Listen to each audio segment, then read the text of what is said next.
Alright guys, so we are now looking at Tier 5 of the Darth Revan journey.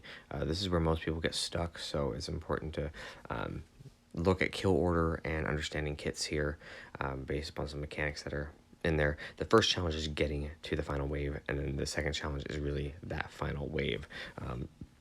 So my modding sets are listed on the initial first video in the first couple minutes.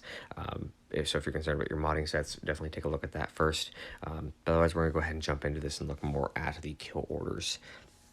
So with any event that we're looking at, I always highly recommend looking at your little lore buttons. If I can get it to click.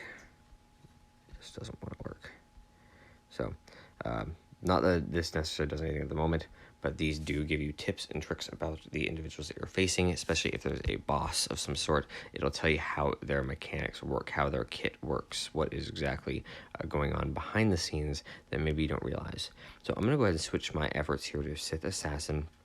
Sith Assassin has the additional lightning abilities that are just absolutely just chaotic on your team. So we do want her to go down so that we can then finish everyone else up here.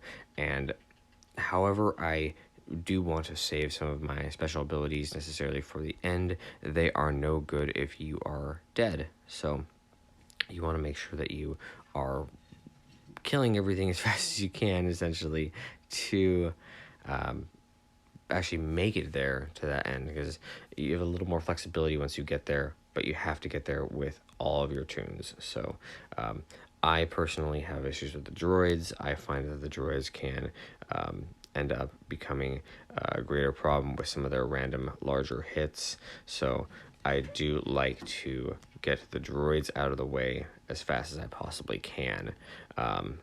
Now, that's not always possible. I'm using a lot of AoEs here, specifically trying to ensure that it doesn't get off some massive hit. Because now they're starting to heal and get some buffs. And so if I can make it through and keep everyone in decent health, that's always a plus. So we've gone ahead and we've gotten that far here. We can go ahead and try to, let's get some shock out there to narrow things down. We want to get rid of the Sith Marauders.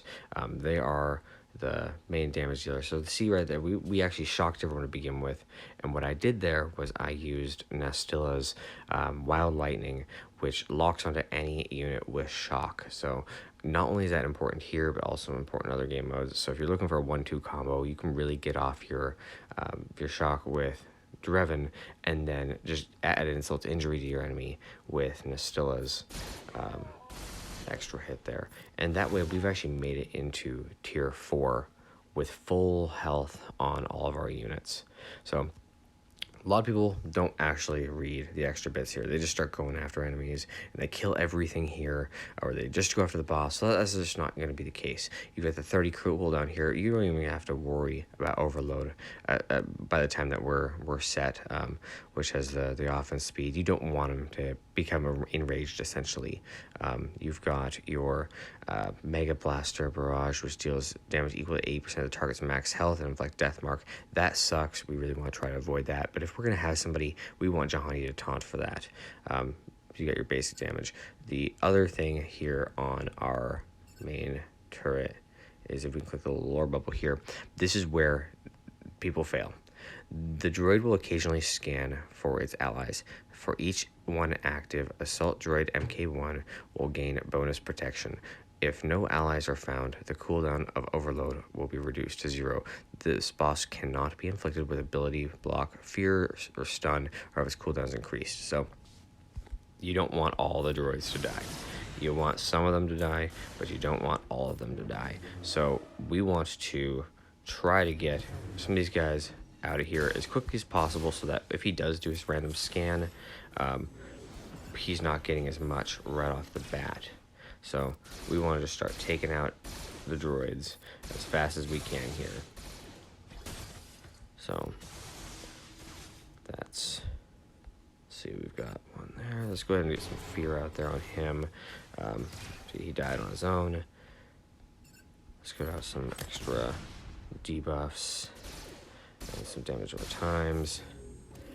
Alright, so there we go. Let's go ahead and take him down. So we can see he's already got some extra buffs on him. So we're going to go ahead and do our lightning.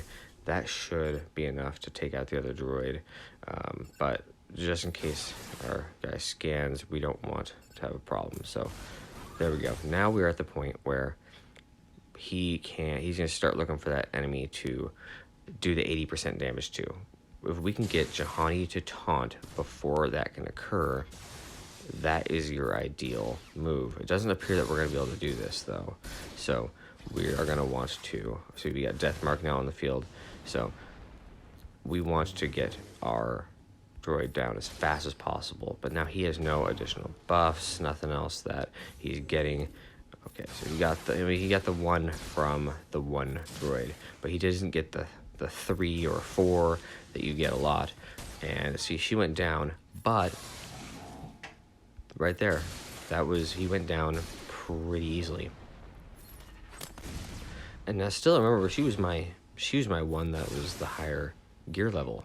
So the fact that you're able to go through and have your higher gear level player die and the other ones survive, that's great. So that is the base mechanics to running the tier 5.